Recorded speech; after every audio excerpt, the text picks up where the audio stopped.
Hi hello welcome back to Nandini Shivu YouTube channel. ಇದು ನನ್ನ ಮೊದಲನೇ ಲಾಂಗ್ ವಿಡಿಯೋ ಆಗಿರುತ್ತೆ. ಪ್ಲೀಸ್ ನಿಮ್ಗೆ ಇಷ್ಟ ಆದರೆ ಲೈಕ್ ಮಾಡಿ, ಕಮೆಂಟ್ ಮಾಡಿ, ಸಬ್ಸ್ಕ್ರೈಬ್ ಮಾಡಿ. ಇವತ್ತು ನಾವು ಫ್ರೆಂಡ್ಸ್ ಎಲ್ಲ ಸೇರ್ಕೊಂಡು ಶೃಂಗೇರಿ ಮತ್ತು ಹೊರನಾಡ್ಗೆ ಹೋಗಿದ್ವಿ. ನಾನು ಸರ್ ಒಂದ್ ಕಡೆಯಿಂದ ಬರ್ತಿದ್ದೀನಿ. ಹಾಯ್ ಸರ್, ಹೊಸ ಫೋನಾ? ಹೌದಪ್ಪ. ಹಾಯ್ ಮಾಡ್ತೀಯಾ?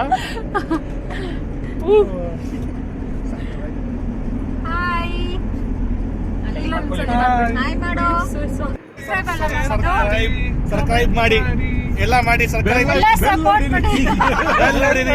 ಟಣ್ ಅಂತ ಹೊಡಿರಿ. ನೋಡಿ, ಸೆಲ್ಫಿ ಸ್ಟಿಕ್ ಬೇರೆ ತಗೊಂಡ್ವಿ, ಅದು ವರ್ಕ್ ಆಯ್ತಿಲ್ಲ. ಮಾಡ್ತಾ ಇದೀವಿ,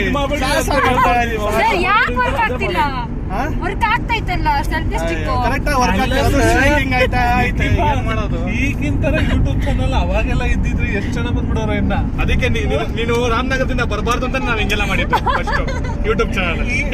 ಇಲ್ಲದಿದ್ರೆ ಅವಾಗ ನೀನೇ ಅಂತೀರ, ನಮಸ್ಕಾರ ರೀ, ಹಾಲ್ ಕರಿತೀನಿ ನೋಡ್ರಿ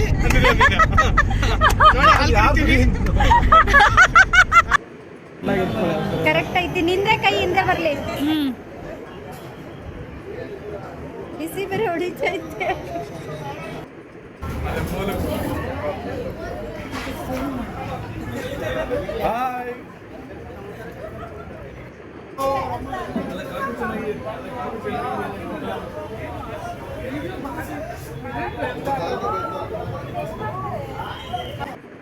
ಕುಮಾರ್ ಸರ್ ವಾಮಿಟ್ ಬರುತ್ತೆ ಅಂತ ಕವರ್. ನಿಂಬೆಹಣ್ಣಲ್ಲಿ ಸರ್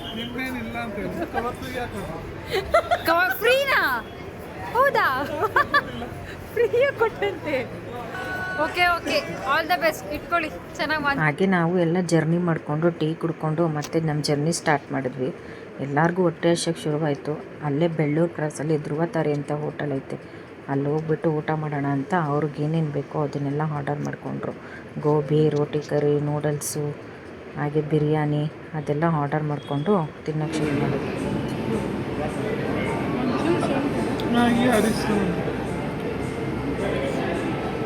ಇವ್ರಿಗೆ ಮ್ಯೂಸಿಕ್ ಇಲ್ಲದೆ ಊಟ ಸೇರಲ್ಲ. ಇವ್ರು ನೋಡಿ ನೂಡಲ್ಸ್ ಜೊತೆ ಯುದ್ಧ ಮಾಡ್ತವ್ರೆ.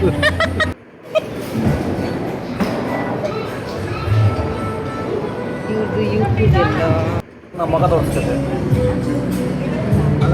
ಭಾರಿ ನೀವು ಇರ್ಬೇಕಿತ್ತು. ನನ್ನ ಮಗ ತೋರಿಸ್ತದೆ.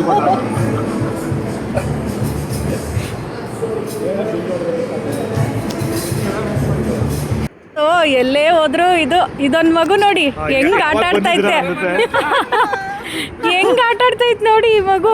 ಅಲ್ಲಿ ನೋಡಿ, ನಾನು ಕುಮಾರ್ ಸರ್ ಮಾಡ್ತೀನಿ ಬಿಡಿ.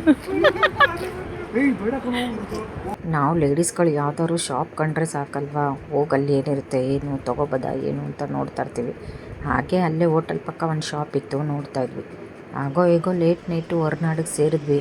ಇದು ಮಾರ್ನಿಂಗ್ ವ್ಯೂ ಎಷ್ಟು ಚೆನ್ನಾಗಿದೆ ಅಲ್ವಾ. ಮಲೆನಾಡು ಸೊಬಗು ತುಂಬಾ ಚೆನ್ನಾಗಿತ್ತು.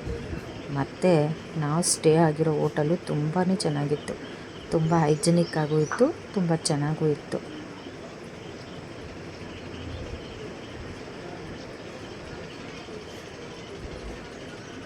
ಇದು ನಾವು ಸ್ಟೇ ಆಗಿರೋ ಹೋಟೆಲ್. ತುಂಬಾ ಚೆನ್ನಾಗಿತ್ತು ಹೋಟೆಲ್ ಮಾತ್ರ. ಹೋಟೆಲ್ ಸುತ್ತಮುತ್ತನೂ ತುಂಬ ಇದಾಗಿತ್ತು. ಫೈನಲಿ 3 ಜನನು ಸ್ಯಾರಿ ಹಾಕೊಂಡು ರೆಡಿ ಆಗಿದ್ದೀವಿ. ಈಗ ಹೋಗ್ಬೋದು. ಹೇಗೆ ಕಾಣಿಸ್ತಾ ಇದ್ದೀನಿ?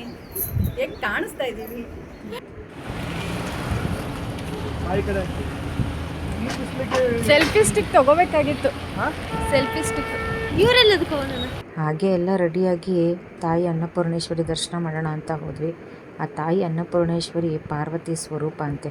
ಶಿವನಿಗೆ ಆ ತಾಯಿ ಭಿಕ್ಷೆ ಹಾಕಿದ್ಮೇಲೆ ಅಂತೆ ಅವನು ಭಿಕ್ಷಾ ಪಾತ್ರೆ ತುಪ್ಪಿದ್ದು. ನಾವು ಆ ತಾಯಿನ ಸ್ಮರಿಸ್ತಾ ಹೊರಡೋಣ ಅಂತ ಹೊರಟ್ವಿ. ಅಷ್ಟೇನು ಬೆಳಗ್ಗೆ ಮಾರ್ನಿಂಗ್ ಹೋಗಿರೋದ್ರಿಂದ ಅಷ್ಟೊಂದು ರಶ್ ಇರಲಿಲ್ಲ. ಬೇಗನೆ ದರ್ಶನ ಆಯಿತು. ತಾಯಿ ಮುಂದೆನೇ ನಿಂತು ದರ್ಶನ ಮಾಡಿದ್ವಿ. ನಂದಿನಿ ಮ್ಯಾಮ್ ಫೈನಲಿ ಮುಗಿಸ್ಕೊಂಡ್ಬಂದ್ವಿ ದರ್ಶನ. ದರ್ಶನ ಎಲ್ಲ ಮುಗಿಸ್ಕೊಂಡು ನಾವು ಬರ್ತಾಯಿದ್ವಿ. ನಮ್ಮ ಕೊಲಿಗೊಬ್ಬರು ಹಾಗೆ ವೀಡಿಯೋನು ಮಾಡಿಕೊಂಡ್ರು. ಹಲೋ, ಫೈನಲಿ ದರ್ಶನ ಎಲ್ಲ ಮುಗಿಸ್ಕೊಂಡು ಶೃಂಗೇರಿಗೆ ಹೊರಡ್ತಾ ಇದ್ದೀವಿ. ಎಸ್ ನಮ್ಮ ಪ್ರಯಾಣ ಶೃಂಗೇರಿ ಕಡೆಗೆ. ನಮ್ಮ ಪ್ರಯಾಣ ಶೃಂಗೇರಿ ಕಡೆಗೆ. ನಮ್ಮ ಪ್ರಯಾಣ ಶೃಂಗೇರಿ ಕಡೆಗೆ. ಸರ್ ಎಲ್ಲಿದ್ದೀರಾ? ಅದಾದಮೇಲೆ ಟಿಫನ್ ಮಾಡೋಣ ಅಂತ ಹೊರಟ್ವಿ. ಅಲ್ಲಿ ಒಲೆ ಊಟ ತುಂಬಾ ಚೆನ್ನಾಗಿತ್ತು. ಟಿಫನು ಚಿತ್ರಾನ್ನ, ಉಪ್ಪಿಟ್ಟು ಮತ್ತು ಶಾವಿಗೆ ಇತ್ತಂತೆ. ನಾವು ಹೋಗೋಷ್ಟ್ರಲ್ಲಿ ಆಲ್ರೆಡಿ ಶಾವಿಗೆ ಖಾಲಿಯಾಗಿತ್ತು. ಈ ಗಾಯ್ಸ್ ಇಲ್ಲಿ ನೀರೊಳಗಡೆ ಹಾಲು ಹಾಕಿದ್ರು, ಬಿಸಿನೀರು ಒಳಗಡೆ ಹಾಲು ಪ್ಯಾಕೆಟ್. ಏನಕ್ಕೆ ಅಂತ ಮತ್ತು ಇಲ್ಲಿ ಊಟ ಹೇಗೆ ಅಂತಂದರೆ 70 ರೂಪಾಯಿಗೆ ನೀನು ಎಷ್ಟು ಬೇಕಾದ್ರೂ ತಿನ್ಬೋದು, ಅನ್ಲಿಮಿಟೆಡ್. ಎಷ್ಟು ಹೊಟ್ಟೆ ತುಂಬ ನಿಂಗೆ ಎಷ್ಟು ಸಲ ಬೇಕಾದರೂ ಹಾಕ್ಕೊಂಡು ತಿನ್ಬೋದು. ನಾವು ಚೆನ್ನಾಗಿ ಟಿಫನ್ ಮಾಡಿ ಒಂದೊಳ್ಳೆ ಫ್ರೆಶ್ ಕಾಫಿ ಕುಡಿದು ಸರಿ ಶೃಂಗೇರಿಗೆ ಹೊರಡೋಣ ಅಂತ ಹೊರಟೆ. ಹಾಗೆ ಅಲ್ಲಿ ಕಾರ್ ಒಳಗಡೆ ಒಂದು ವೀಡಿಯೋ ಮಾಡ್ಕೊಳ್ಳೋಣ ಅಂತ ಮಾಡ್ಕೋತಾ ಇದ್ದೆ ನೋಡಿ. ಮತ್ತು ಶೃಂಗೇರಿಲೆಲ್ಲ ಪಾರ್ಕಿಂಗ್ ಮಾಡಿ ಎಷ್ಟು ರಶ್ ಇತ್ತಂದರೆ ಶೃಂಗೇರಿ ಹೆವಿ ರಶ್ ಇತ್ತು ಗೈಸ್. ಪಾರ್ಕಿಂಗ್ ಮಾಡೋಕ್ಕೂ ಜಾಗ ಇರಲಿಲ್ಲ. ನಾವು ಒಂದು ಕಡೆ ಪಾರ್ಕಿಂಗ್ ಮಾಡಿ ಸರಿ ಅಂತ ಹೊರಟ್ರಿ. ನನಗೆ ಈ ಆಟಾಡೋ ಸಾಮಾನೆಲ್ಲ ನೋಡ್ತಾಯಿದ್ರೆ ನಮ್ಮ ಬಾಲ್ಯ ನೆನಪಾಗ್ತಿತ್ತು. ನಾವು ನಮ್ಮ ಅಪ್ಪ ಅಮ್ಮನ ಜೊತೆ ಬಂದಾಗ ನಮ್ಗೆ ಈ ಥರದ ಆಟ ಸಾಮಾನುಗಳೇ ಕೊಡಿಸ್ತಾ ಇರಲಿಲ್ಲ. ಅವ್ರು ಏನಾರು ಕೇಳಿದ್ರೆ ಕುಂಡಿ ಮೇಲೆ ಒಂದು 4 ಕೊಟ್ಟು ಕರ್ಕೊಂಡು ಹೋಗ್ತಿದ್ರು. ಬಟ್ ಈಗಿರೋ ಮಕ್ಕಳುಗಳಿಗೆ ಏನಾದ್ರು ಕೇಳಿದ ತಕ್ಷಣ ಅಲ್ಲೇ ಕೊಡಿಸ್ಬಿಟ್ಟು, ಇಲ್ಲ ಅಂದರೆ ಅವ್ರದ್ದು ಕತೆನೇ ಬೇರೆ. ಮತ್ತು ಇದು ತಾಯಿ ದರ್ಶನ ಮಾಡೋಣ ಅಂತ ಒಳಗಡೆ ಹೋದ್ವಿ. ಎಷ್ಟು ಚೆನ್ನಾಗಿದೆ ಅಲ್ಲ ನಮ್ಮ ಐತಿಹಾಸಿಕ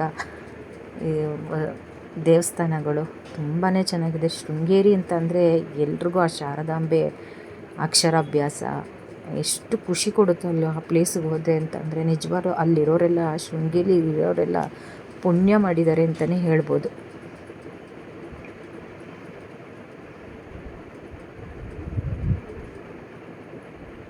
ನಾವು ಶಾರದಾಂಬೆ ದರ್ಶನ ಮಾಡೋಣ ಅಂತ ಸರಿ ಅಂತ ಹೋದ್ವಿ. ಅಲ್ಲೂ ಹೆವಿ ರಶ್ ಅಂದರೆ ರಶ್ ಇತ್ತು. ರಶ್ ಇದ್ದರೂ ಬೇಗ ಬೇಗ ಮೂವ್ ಆಗ್ತಿತ್ತು. ಸರಿ ನಾವು ಹಾಗೆ ಹೋಗಿ ದರ್ಶನ ಮಾಡ್ಕೊಳ್ಳೋಣ ಅಂತ ಅಲ್ಲೂ ದೇವ್ರ ಮುಂದೆನೇ, ಆ ತಾಯಿ ಮುಂದೆನೇ ಬಿಟ್ಟರು. ಆ ತಾಯಿನ ಕಣ್ತುಂಬ ತುಂಬಿಸ್ಕೊಂಡು ನಾವು ದರ್ಶನ ಮುಗಿಸ್ಕೊಂಡು ಈ ಕಡೆ ಒಂದು ಶಿವನ ದೇವಸ್ಥಾನ ಇದೆ, ಇಲ್ಲಿಗೆ ಬಂದ್ವಿ. ತುಂಬಾ ಚೆನ್ನಾಗಿತ್ತು ಗೈಸ್. ಶೃಂಗೇರಿಗೆ ಎಲ್ಲರೂ ಹೋಗಿರ್ತೀರ, ಮತ್ತು ಇನ್ನೂ ಒಂದ್ಸಲಿ ಹೋಗಿ ಇನ್ನೂ ಒಂದ್ಸಲಿ ದರ್ಶನ ಮಾಡಿ. ತುಂಬಾ ಖುಷಿ ಕೊಡುತ್ತೆ ಮನಸ್ಸಿಗೆ, ಎಷ್ಟು ನೆಮ್ಮದಿ ಸಿಗುತ್ತೆ ಶೃಂಗೇರಿಗೆ ಹೋಗಿ ಬರೋದ್ರಿಂದ. ನಾನು ದರ್ಶನ ಎಲ್ಲ ಮುಗಿಸ್ಕೊಂಡು ಬಂದೆ. ಇಲ್ಲಿ ಅಕ್ಷರಾಭ್ಯಾಸ ಮಾಡಿಸ್ತಿದ್ರು. ನಾನು ಹಾಗೆ ಒಂದು ಕ್ಲಿಪ್ಪಿಂಗ್ಸ್ ಇರಲಿ ಅಂತ ತೊಗೊಂಡೆ. ಎಲ್ಲ ತಂದೆ ತಾಯಿಗಳಿಗೂ ಅಷ್ಟೇ ಅಲ್ವಾ, ತನ್ನ ಮಕ್ಕಳು ಚೆನ್ನಾಗಿ ಓದಬೇಕು, ಒಳ್ಳೆ ವಿದ್ಯಾಭ್ಯಾಸ ತೊಗೋಬೇಕು, ಒಂದು ಏನೋ ಉನ್ನತ ಸ್ಥಾನದಲ್ಲಿರಬೇಕು ಅನ್ನೋದು ಎಲ್ಲ ತಂದೆ ತಾಯಿಗಳೆಲ್ಲ ಮನಸ್ಸಿನಲ್ಲಿರುತ್ತೆ. ಈ ಕಡೆ ಬನ್ನಿ. ಅವರು ನಮ್ಮ ಮಕ್ಕಳು ಓದಬೇಕಾದ್ರೆ ಸ್ಟಾರ್ಟಿಂಗ್ ಶಾರದಾಂಬೆ ಸನ್ನಿಧಿಯಿಂದನೇ ಆಗಲಿ ಅಂತ ಅವರು ಇಲ್ಲಿ ಬಂದು ಆ ಶಾರದಾಂಬೆನ ಸ್ಮರಿಸ್ತಾ ಶೃಂಗೇರಿ ದರ್ಶನ ಮುಗಿಸ್ಕೊಂಡು ಈಗ ಮೇನ್ ರೀಸನ್ ಏನಕ್ಕೆ ಬಂದಿದ್ದೀವೋ ಅಲ್ಲಿಗೆ ಹೋಗ್ತಾ ಇದ್ದೀವಿ. ನೋಡಿ, ಟ್ರಿಪ್ಗೆ ಇಂಥವ್ರನ್ನ ಮಾತ್ರ ಕರ್ಕೊಂಡ್ಬಿಡ್ಬೇಡಿ. ಬರೀ ವಾಂತಿ ವಾಂತಿ ವಾಂತಿ.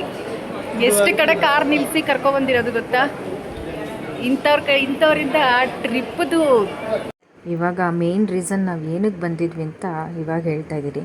ಕಳಶದಲ್ಲಿ ನಮ್ಮ ಕೊಲಿಗೋರ್ ತಂಗಿದೊಂದು ಮದುವೆ ಇತ್ತು, ಅದಕ್ಕೆ ಹಾಗೆ ಕಳ್ಸಕ್ಕೆ ಹೋಗ್ತಾ ಇದ್ದೀವಲ್ಲ, ಅಲ್ಲೇ ಹೊರನಾಡು ಮತ್ತು ಶೃಂಗೇರಿ ಹತ್ತಿರ ಅಂತ ನಾವು ಫಸ್ಟು ದೇವಸ್ಥಾನ ಎಲ್ಲ ಮುಗಿಸ್ಕೊಂಡು 12 ಗಂಟೆಗೆ ರಿಸೆಪ್ಷನ್ ಇತ್ತು, ಅದಕ್ಕೆ ನೋಡಲ್ಲಿ ನೋಡಿ ನಮ್ಮ ಕೊಲಿಗೆ ಇವ್ರ ತಂಗಿ ನೋಡು, ಬ್ಲಾಗ್ ಮಾಡ್ತಾ ಇದ್ದೀನಿ. ಮುಂದಿನ ಮದುವೆ ಗಂಡು.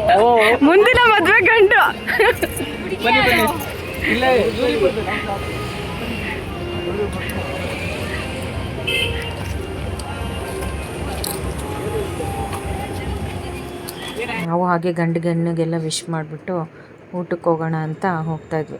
ನಮ್ಮ ಸೈಡೆಲ್ಲ ಅಡ್ಡಡ್ಡ ಎಲೆ ಹಾಕಿದ್ರೆ ಮಲೆನಾಡು ಸೈಡವರೆಲ್ಲ ಉದ್ದುದ್ದ ಎಲೆ ಹಾಕ್ತಾರೆ. ನಮ್ಗದು ಗೊತ್ತಿರಲಿಲ್ಲ.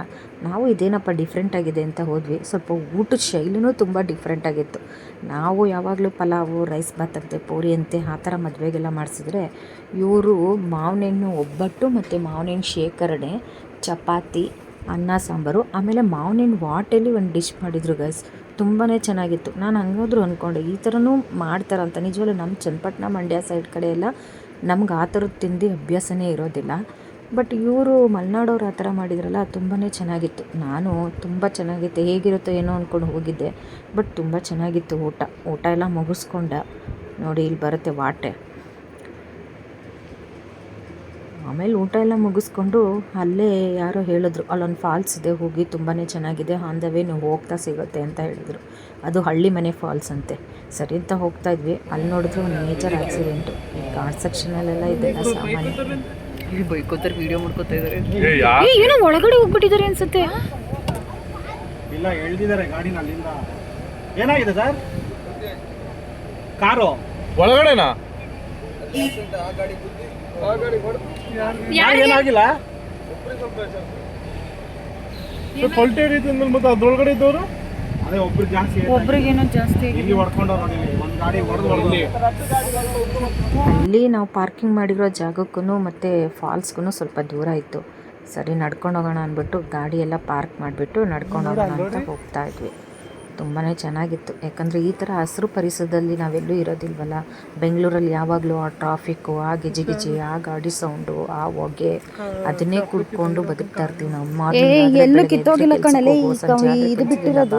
ಮನೇಲಿ ಇದೇ ಇದರಲ್ಲೇ ಎತ್ತೀವಿ. ಬಟ್ ಇಲ್ಲಿ ಬಂದಿರೋದ್ರಿಂದ ಎಷ್ಟು ನಮ್ಮ ಮೈಂಡು ಸ್ವಲ್ಪ ರಿಫ್ರೆಶ್ ಆದಂಗೆ ಆಯಿತು.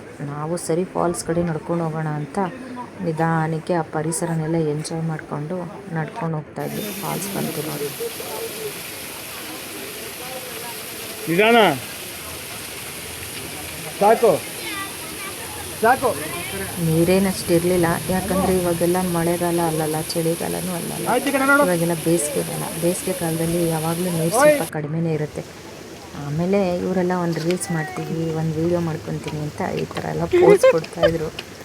ನಾವು ಓಕೆ ಅಂತ ದೊಡ್ಡ ಕಳ್ಕೊರ್ಮ ಬತ್ತವನಲ್ಲ ಬರೀವ ಅಂತೀನಿ. ಅವ್ನ ಕಾಟ ನಮ್ಮ ಕೈಲಂತೂ ತಡೆಯೋಕ್ಕಾಗಿಲ್ಲ. ಹೊರನಾಡಿಂದ ಶೃಂಗೇರಿ ದೊಡ್ಡ ಸರ್ಕಸ್ ಮಾಡ್ತಾವಳಿ ಇಲ್ಲಿ. ಇವಳು ನೋಡಿ, ಇವಳದು ಬರೀ ಇದೆ ಸೆಲ್ಫಿ ವಿಡಿಯೋ. ಆಲ್ಮೋಸ್ಟ್ ಪಾಪ ನನ್ನ ಬ್ಲಾಗಿಗೆಲ್ಲ ಇವಳೇ ಹೆಲ್ಪ್ ಮಾಡಿಕೊಡ್ತಾ ಇರೋದು. ಎಲ್ಲ ವೀಡಿಯೋನು ಮಾಡಿಕೊಂಡು ತುಂಬಾ ಸಪೋರ್ಟ್ ಮಾಡ್ತಾಯಿದ್ದಾಳೆ ಗೈಸ್.